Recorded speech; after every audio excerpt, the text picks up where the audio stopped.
Bom começar se apresentando? Vou fazer aqui na ordem alfabética para facilitar, pode ser? Pode. Então, fechou. Deise, por favor, faça as honras. Bom, boa tarde, pessoal. Celebro aqui a oportunidade de estar com vocês. Eu sou a Deise Oliveira, eu tenho 41 anos, sou curitibana, mas resido há muitos anos, mais de 20 anos aqui no Rio Grande do Sul.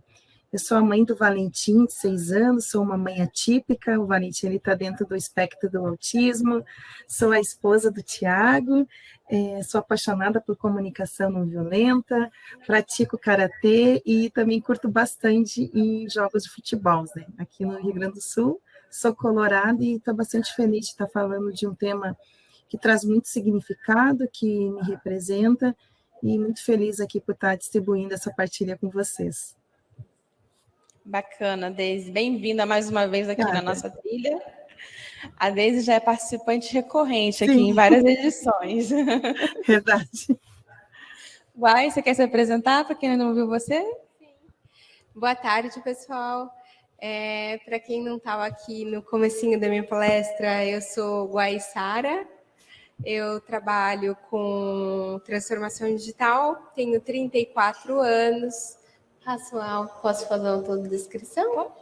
Negra, tenho cabelos enrolados, está preso aqui na frente, com uma franja caindo sobre a testa, com uma blusa do TDC representando a igualdade de raça preta.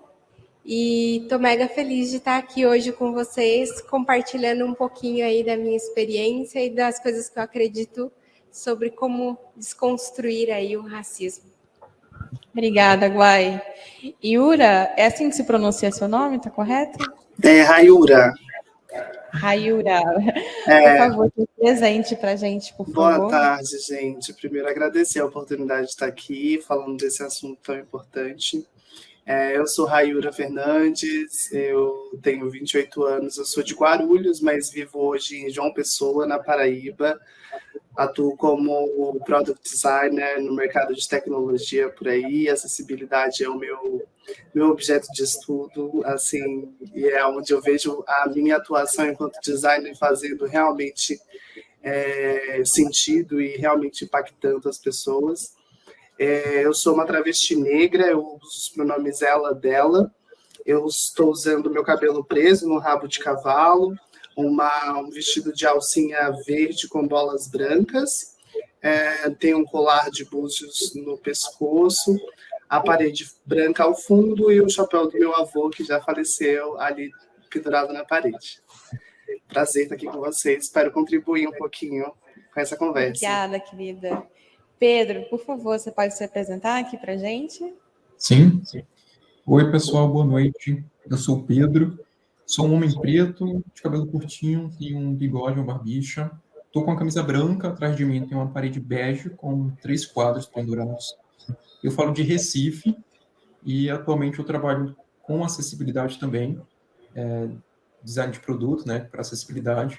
E é uma bandeira que eu levanto também, tanto profissional quanto pessoal, e estou aqui para somar. Bacana, Pedro. Muito obrigada pela presença aqui de vocês. Como eu falei, eu tenho uma perguntinha aqui que acabou ficando no final da palestra da Guai, então vamos usá-la como gancho aqui para a gente fazer esse bate-papo tão bacana. A pergunta foi do Décio, ele fez o seguinte: Guai, não é difícil ouvir aqueles super comentários, somos todos seres humanos. Não temos que ficar diferenciando as pessoas pela cor da sua pele. Tem que parar essas divisões de pessoas. Basicamente, a pergunta é: como lidar? Acredito bastante que mudando os estereótipos, né? Então, eu era uma pessoa que não acreditava em cotas. E, inclusive, uma das minhas inspiradoras, Jéssica Ferrari, está aqui, significa muito para mim, porque ela que plantou a sementinha lá atrás, ainda quando a gente falava de diversidade de gênero, né? E conforme eu fui estudando sobre vieses inconscientes e como que temos comportamentos automáticos baseados nas crenças e valores que são colocados diariamente na nossa cabecinha, a gente acredito muito que o primeiro caminho é quebrar estereótipos. E como que a gente quebra estereótipos?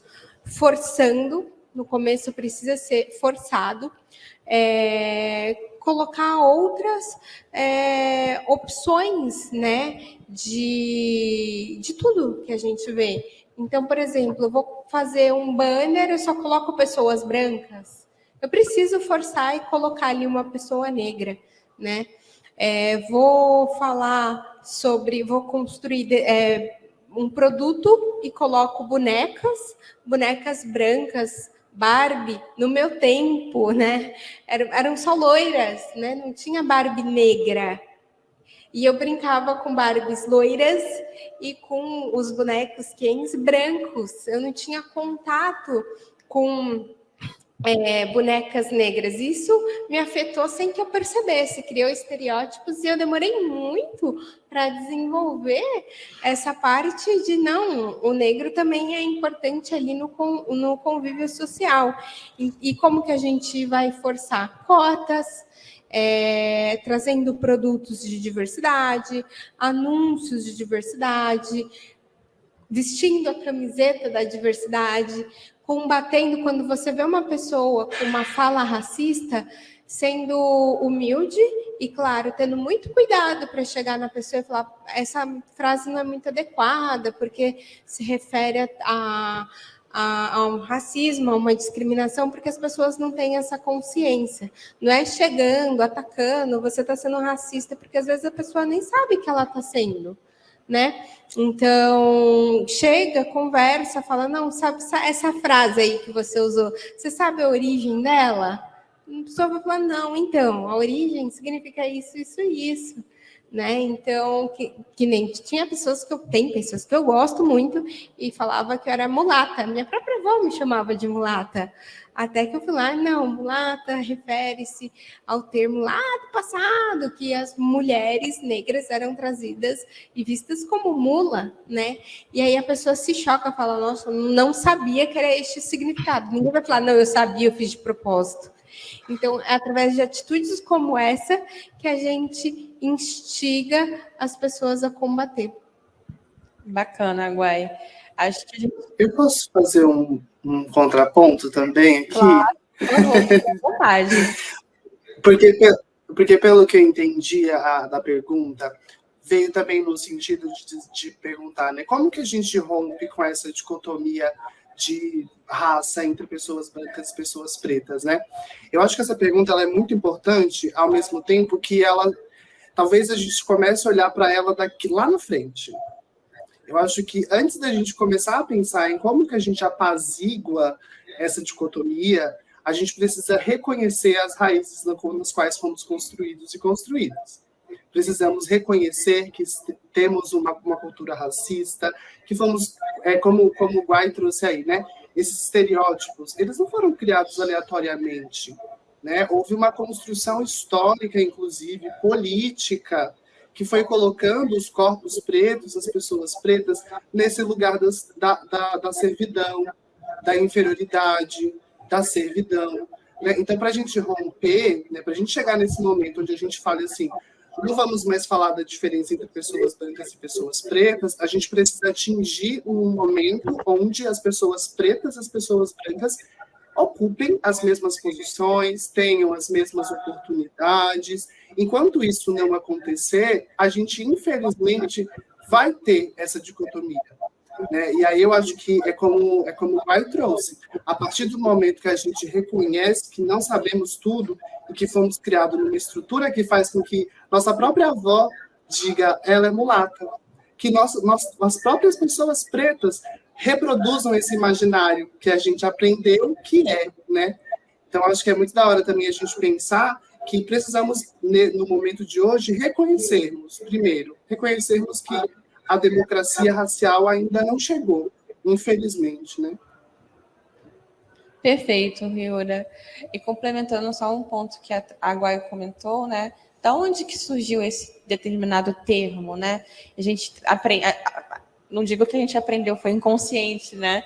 Veio ali da nossa criação, da educação que a gente teve. Então, muitas palavras que a gente usa, muitos termos, a gente não se questiona a origem deles, né? E acho que hoje a gente está amadurecendo para esse caminho, para que a gente questione, faz sentido essa frase? Às vezes eu estou numa reunião, eu fico, caraca, mas será que posso falar tal coisa? Não só no significado especificamente para racista, mas em termos racistas, mas também para termos capacitistas, né? Etaristas e preconceituosos em qualquer outro âmbito. Então, acho que vale isso, você parar e falar, poxa, será que isso faz sentido? Será que esse termo aqui é o melhor adequado, né? E falando de termos, tem algum polêmico que vocês acham que seja assim mais complicado de lidar? Tipo, poxa, esse aqui fere bastante. Como que vocês lidam para poder doutrinar as pessoas e falar, evite usá-lo, troque por isso e tudo mais? Como que vocês fazem nessa situação, né, no dia a dia, para apaziguar a comunicação?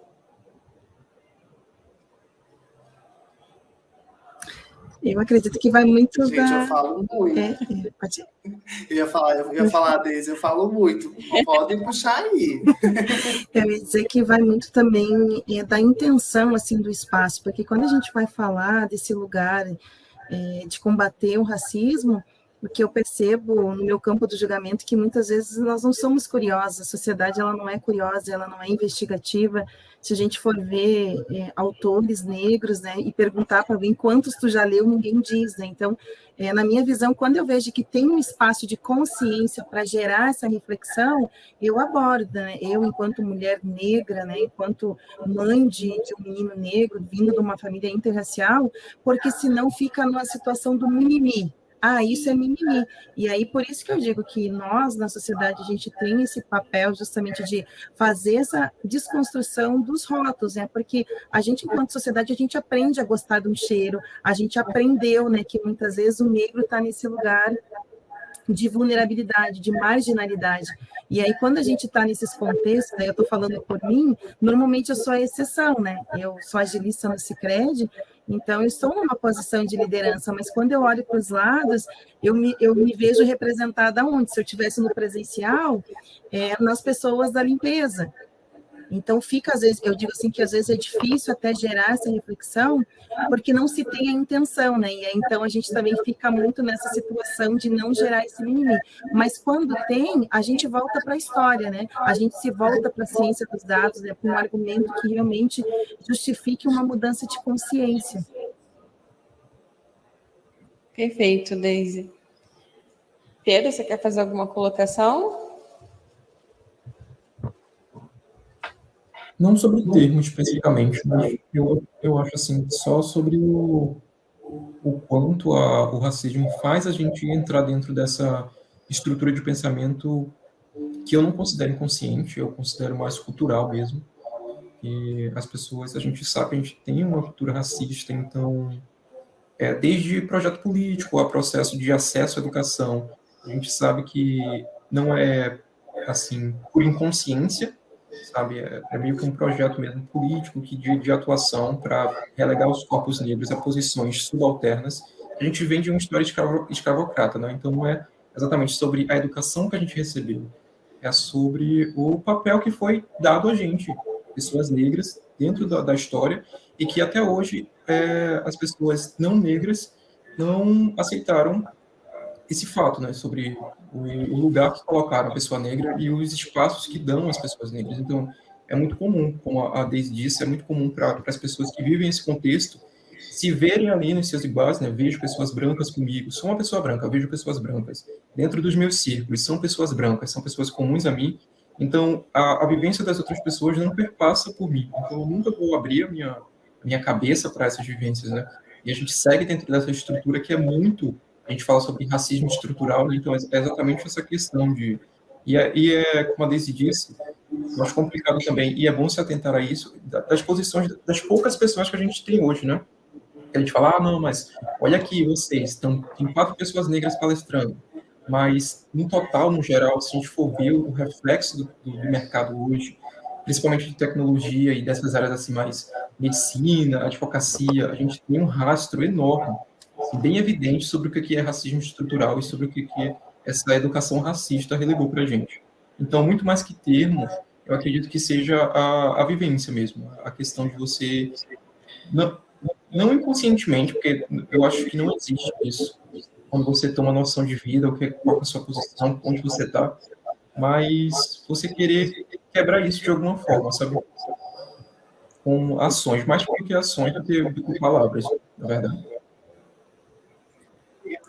Eu ia comentar que, bem nessa linha de que o Pedro trouxe, né, o mercado de tecnologia ele é majoritariamente feito por homens, majoritariamente feito por pessoas brancas, né? É bem complexo. Eu atuo hoje com um cliente grande do mercado financeiro, né?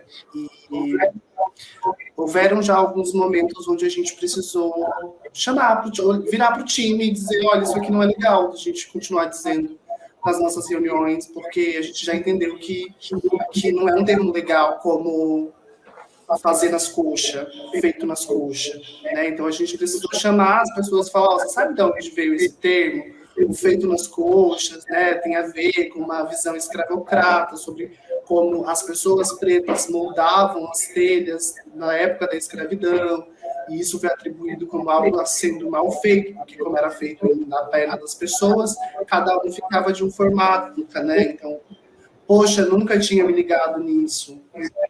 Pois é, né? Então, acho que assim, é bem como o Daisy falou, o racismo, ele desestrava. O racismo é muito doido, porque a gente está aqui numa fala falando sobre isso, mas quando eu saio ali e alguém me xinga de macaca, eu travo. Eu paraliso, congelo, eu não sei o que fazer. Por isso que a gente precisa colocar também um ponto, que é a luta antirracismo são de todas as pessoas, sejam elas brancas, pretas, pardas, indígenas. Todas as pessoas precisam entender, porque aí lá na frente uma pessoa preta vai sofrer uma violência e vai ser paralisada, vai ser congelada. A gente desacredita, a gente fala, eu não estou acreditando que eu estou passando por isso. E aí, como é importante ter uma pessoa aliada ali do lado. Pode ser uma pessoa branca, que vai dizer, bom, isso que você fez não pode ser feito, né? E aí você sente que você tem uma rede de apoio também, né? Então, acho que além de conseguirmos mapear os espaços onde a gente consegue dizer, ô time, vem cá, vamos discutir uma questão aqui que eu acho que a gente sabia, que é um termo, né? E em outros espaços a gente poder contar com pessoas aliadas e entendam que o racismo não vai ser resolvido somente por pessoas pretas. Com certeza. Olhando para esse lado assim mais, vamos falar assim, de desenvolvimento de produtos, né? Como que vocês enxergam que isso seja mais alcançado para vocês? Tipo, pensado, direcionado para vocês e tudo mais, de uma forma ampla, mas que também não seja... Como é que eu vou falar isso? Preconceituosa, né? Por exemplo, já vi casos de produtos que foram pensados só para pessoas brancas. A frase estava muito direcionada para pessoas brancas. Então, como que a gente pode pensar nisso voltado para o âmbito tecnológico, no desenvolvimento de um produto, para que a gente possa também levar esses pontos para os produtos que são desenvolvidos? Isso, vira e mexe, eu sofro bastante com produtos projetados para pessoas brancas. Então, esses sites internacionais que a gente compra as coisas baratinhas, geralmente são internacionais, países predominantemente brancos, de mulheres de cabelo liso. E sempre que eu procuro produtos para cabelo, aparecem aquelas modelos brancas de cabelo extremamente liso, que eu olho e falo, gente, esse negócio não vai parar no meu cabelo. E é muito difícil você ver o inverso de produtos que sejam feitos apenas para cabelos negros, que são cabelos crespos, cabelos enrolados, né? Então, eu acho que um ponto, né, que a gente fala de diversidade nas empresas, e as pessoas que trabalham nas empresas muitas vezes veem isso como um mimimi ou cumprimento de lei. Só que o que elas não entendem é que diversos vão projetar produtos que atendam público diverso. Então, se eu estou falando de um produto, seja tecnológico, seja um produto para usar no dia a dia, que atenda boa parte das pessoas, ou seja, meus clientes sejam um grupo maior, né? Eu preciso de um time diverso para pensar em inovação. E que, sim, enquanto essa empresa acha que é um mero mimimi, eu cumpri os 10% de cota que eu tinha que cumprir, ela está perdendo, porque a receita dela é menor, porque não é todo o público que está sendo atingido, e tem aquele público que vai deixar de usar, porque também vê que não atende todo mundo, né? Que opta por produtos que sejam diversos e acessíveis. E aí, indo muito pelo lado também da acessibilidade, vemos que tem pessoas que deixam de usar apps e por aí vai, sites, porque não são acessíveis. E aí eu tenho empatia ali, sinto que a pessoa está sentindo e falo, não, eu vou priorizar uma empresa que hoje é diversa, nem que eu tenha que pagar um pouco mais, um produto mais, mas está atingindo um público maior, né? Então, estou me colocando no lugar do outro, porque somente assim, sentindo no bolso, que muitas empresas vão entender a importância disso daí, de times diversos. Bacana, Guai. E você acha que o fator financeiro, de fato, é o que faz virar essa chavinha? Tipo, doeu no bolso e agora... Posso falar virar a chavinha, né? Eu fiquei pensando. Doeu no bolso e, poxa, não estou atingindo tal público. Será que é só esse fator? Ou também por vocês... poxa, não tem o produto para mim?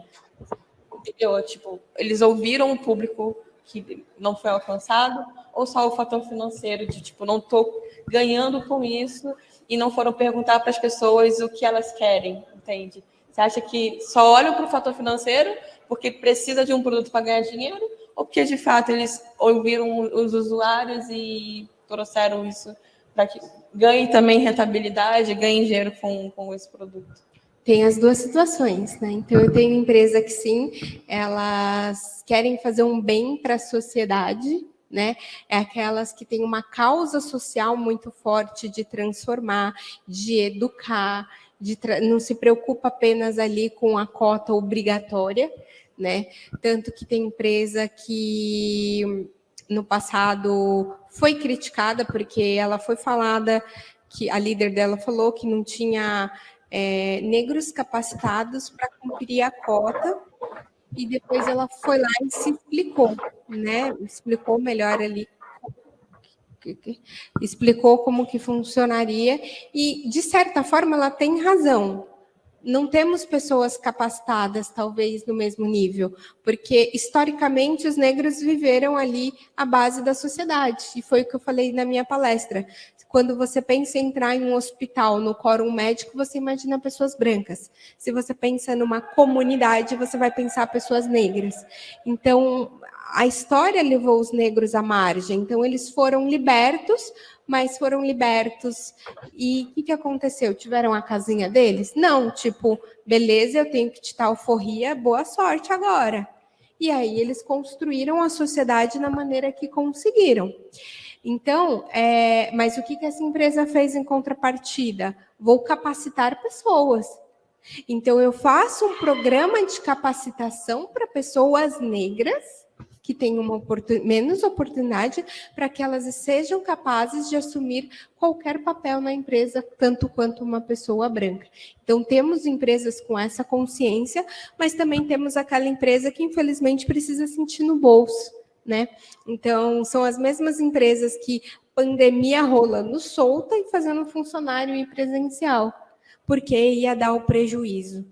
Então, assim, pensou na vida daquela pessoinha que estava atravessando São Paulo, atravessando o estado que for ali, para chegar na empresa porque tinha que ser presencial? Não, pensou, eu estou tendo prejuízo, então, meu amor, você tem que vir. Vermelho, obrigado, fechar. Tá bom. Abriu a amarela? Vamos, gente. Todo mundo voltando para o escritório. Então, são pessoas que não, empresas que não pensam. Quando a Guá pensa em se candidatar, que empresa que ela olha? A que tem a responsabilidade social. Por mais que eu vou ganhar um pouco menos, eu sei que para outra eu sou um número. E se você é um número hoje, quer dizer que amanhã você pode ser cortado, porque ela não está preocupada com você. Então, é aquilo, quem se responsabiliza e quem tem a empatia na menor coisa que seja, vai ter na maior.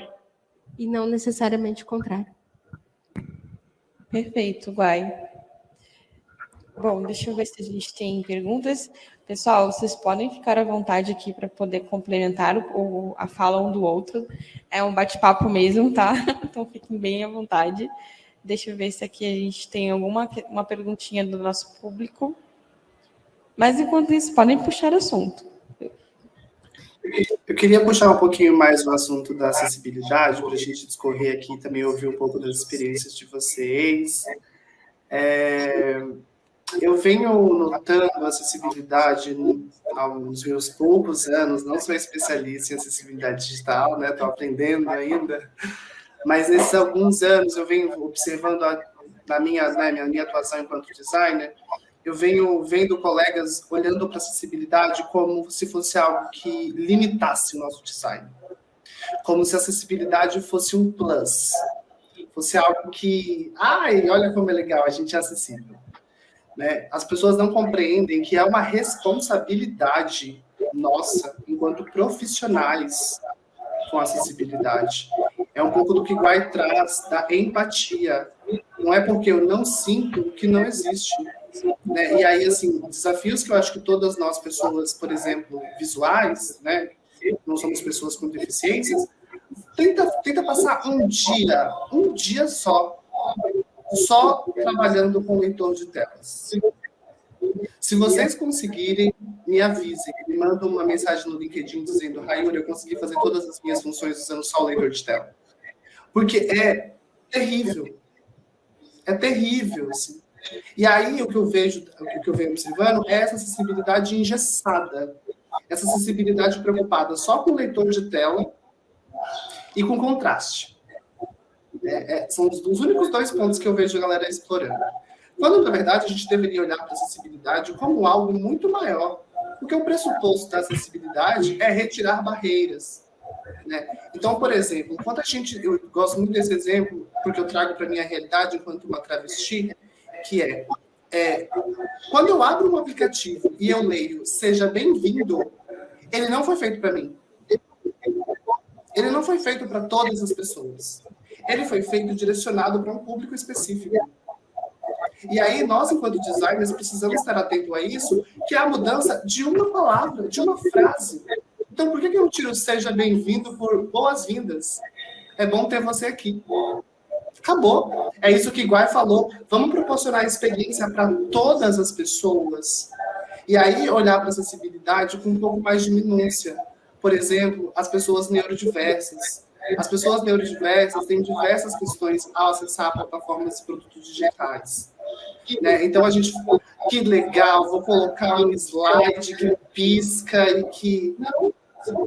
Não, você está pensando nas pessoas que têm dificuldade de déficit de atenção? Que ela vai abrir essa página e ela não vai conseguir olhar para mais nada além desse card piscando. Né? Não, eu tenho muita informação, eu preciso colocar muita informação na minha tela, porque o usuário precisa saber de todas as coisas.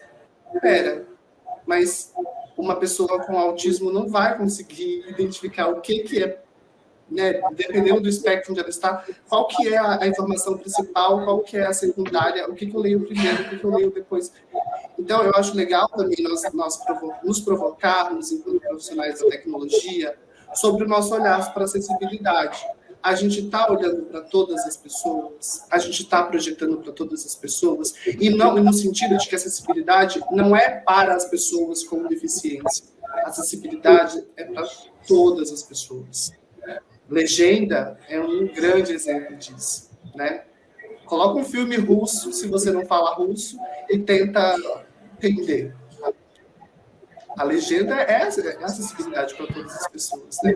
Então, eu acho que queria ouvir um pouco também de vocês, de como que vocês veem nos contextos de vocês, esse olhar de acessibilidade. Se vocês já estão conseguindo dar um passo para frente e falar, opa, linguagem, aqui no conteúdo que a gente utiliza também, acessibilidade, a questão das pessoas neurodiversas, né? Ou se a gente está compartilhando nesse momento onde todo mundo olha para a letra de tela, para contraste, para as deficiências mais visuais e não olha para todas as outras, né? Complementando, Ayura, a tua fala, eu vejo que ainda é uma jornada muito longa a ser construída, e vai muito de encontro também, pensando no contexto social, né, o quanto que a gente chega inteiro para dar essa importância. E digo assim, eu, por exemplo, eu sou uma mulher negra, mas também eu sou uma mãe atípica. Então, por exemplo, quando eu vou na escola e eu pergunto, olha, né, reunião da escola, quando que a gente vai falar, né, da reunião que envolve contexto de diversidade, que envolve contexto de crianças com laudo? Não tem. E muitas vezes, assim, fica a reflexão também dentro das empresas, vai muito ali na fala, no sentido que, vamos criar esse espaço, mas como que eu crio a condição desse colaborador, desse colega pertencer? Que não basta colocar a Daisy lá negra, né, para contar como diversidade. Como que os meus pares vão ser instruídos, né? Como que essa cultura... E hoje eu tenho muito orgulho, sabe, de estar numa empresa que ela tem isso, porque eu esperei muito tempo, sabe? Eu estou numa empresa que é a primeira vez que tem uma política, por exemplo, diferente, uma política, por exemplo, para filho que tem laudo, e são coisas que normalmente a gente não pensa, né? Quando a gente está num contexto, muitas vezes, de empresa social, a gente olha para o padrão. E o que não está dentro dessa regra, muitas vezes falta esse olhar, né? Mais investigativo, mais curioso, e essa responsabilidade social para entender que essas pessoas também precisam pertencer, né? Que eu também quero pertencer, que muitas vezes, quando eu vou olhar o teu tom de pele num site, eu quase não me acho negra retinta. Ou eu fico, né, de uma cor meia que não é o meu tom, e assim a gente começa a ver vários movimentos de melhoria. Por exemplo, pegando empresa de cosméticos, né? Hoje a gente já acha uma base retinta, né? Mas muito tempo eu não usei, porque não tinha o meu tom de pele, né? Então, essas são as minhas contribuições. Boa, Daisy. E encaixando um pouquinho nisso, né? Como que vocês veem, como que a gente pode começar a desconstruir cada vez mais isso? Quais as iniciativas que vocês mais sentem falta, que poderiam existir para que isso seja menos afetado, né, no dia a dia? Como que vocês acham que poderia ser? Quais sugestões de vocês? Eu acredito que a gente precisa trabalhar muito as nossas crianças, né? Porque lá, que a gente, como eu comentei na minha palestra, entre 5 e 7 anos que são criados os estereótipos. Então, lá com 5, 7 anos, a criança começa a se identificar em profissões. E aí é quando ela não vê nenhum médico parecido com ela, por exemplo. E aí ela acaba, que profissão que parece comigo, né? Acredito que trabalhar crenças ali inconscientes, e eu falo muito de experiência pessoal mesmo, porque quando eu já escutei que, quando eu era criança, né, que eu tomava muito sol, eu ficava muito escurinha e eu não ficava tão bonita. Então, aquilo criou uma crença que eu sempre tinha que passar um protetor muito alto, porque eu não poderia ficar escurinha, porque não ficava tão bonita. Ou, depois de tomar muito sol, eu vestia uma blusa preta, que não sabia o que era a blusa, o que era eu.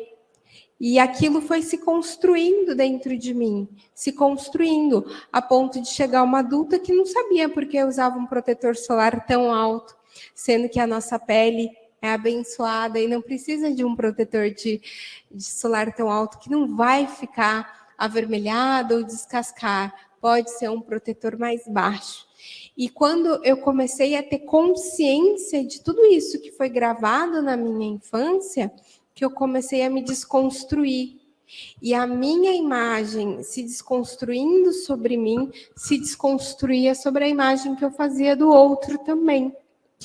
Então, eu penso que se isso era tão forte numa criança que era negra, imagina o quão mais forte deve ser em uma criança que é branca e que não passa, às vezes, por condições que expõem discriminação, racismo, e só observa. Porque se eu sentir na pele era ruim e isso gravou em mim, fico imaginando pessoas que não precisaram sentir isso na pele. Só viu sendo atitude com pessoas negras e isso foi se considerando normal. Então, eu acredito que desconstruir o que existe hoje é remediar ações que num passado foi plantado sementinha. Então, a gente tem que evitar que a sementinha seja plantada, né? Para que no futuro essas crianças ainda já adultos sejam agentes de transformação e que levem para aonde for essa igualdade. Perfeito, Guai. Vocês querem complementar? Pedro, Daisy, Hyura? Eu acho interessante isso que ela foi falado, porque a gente pega o papel do imaginário social, de raça, né, em cima das pessoas. Tem um filme do Cacau Roden, que é o Nunca Me Sonharam, que fala justamente sobre isso, né?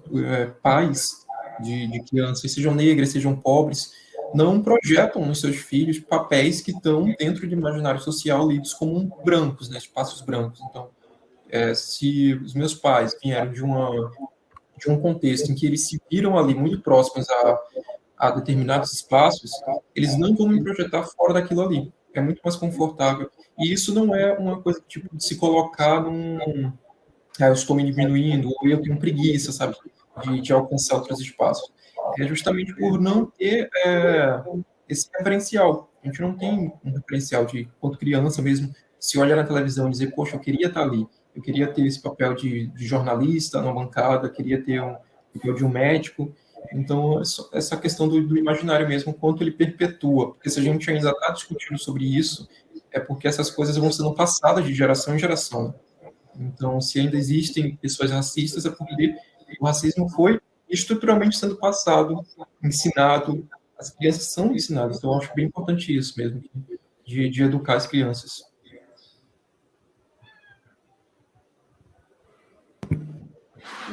Acho que... Desculpa, pode falar. Imagina.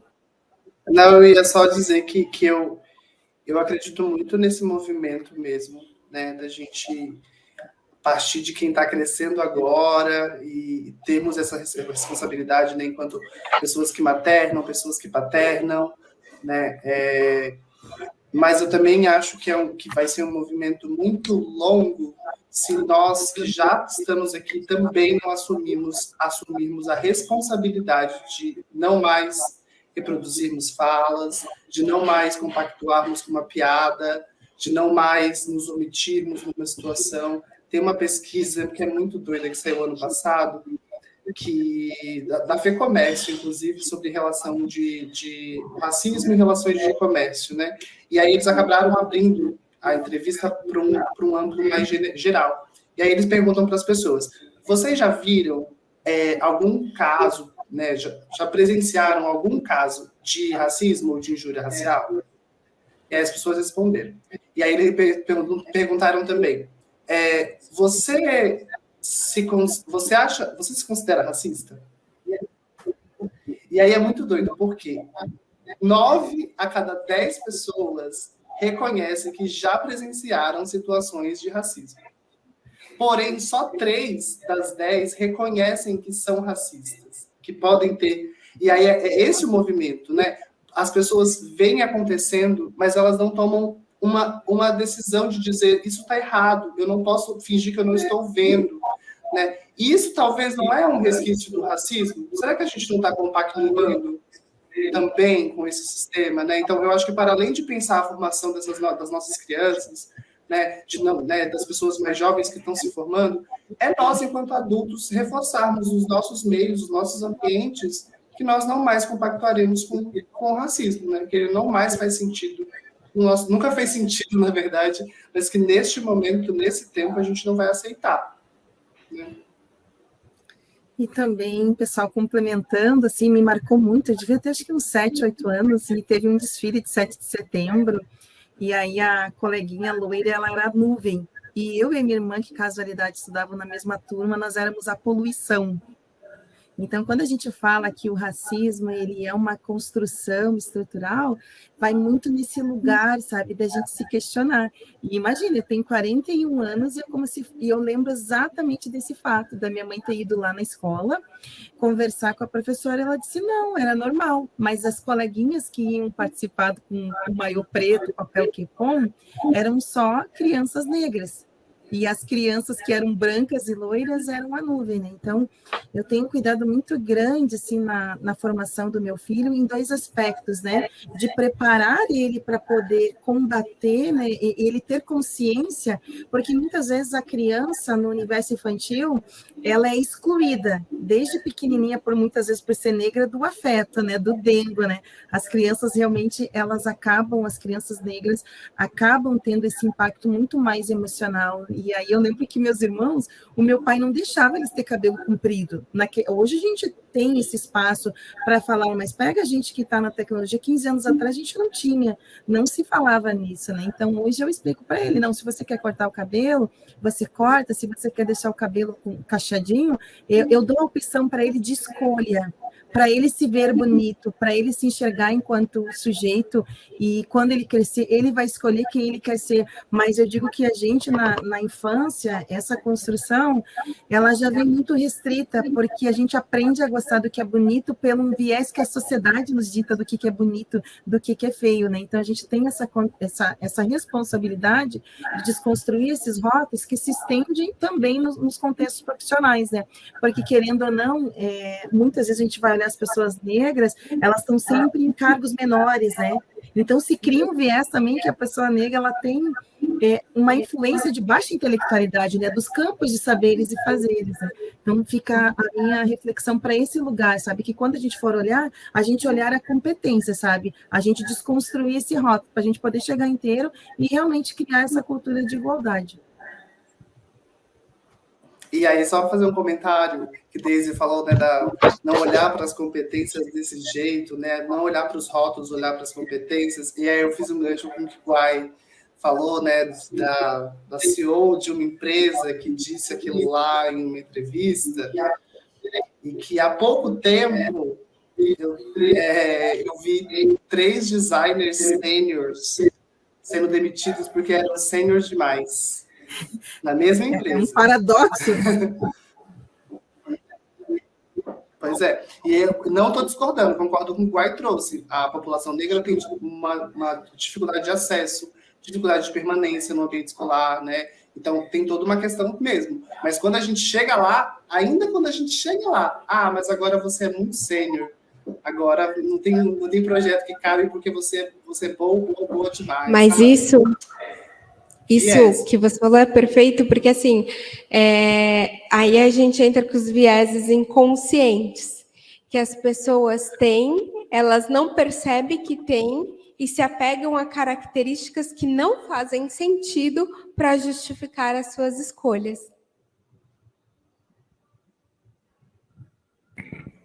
Perfeito, gente. O bate-papo está muito gostoso, mas o nosso tempo acabou. Infelizmente, acabou o nosso tempo. Eu queria agradecer muito a presença de vocês. Foi muito legal estar aqui com vocês mais uma vez, aprendendo com vocês também. Essa troca aqui é muito importante.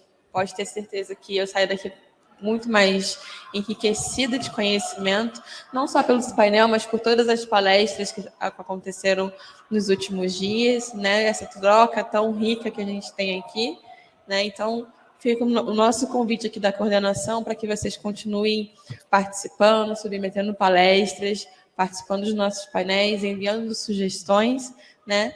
Daisy já está aqui há 2 anos com a gente.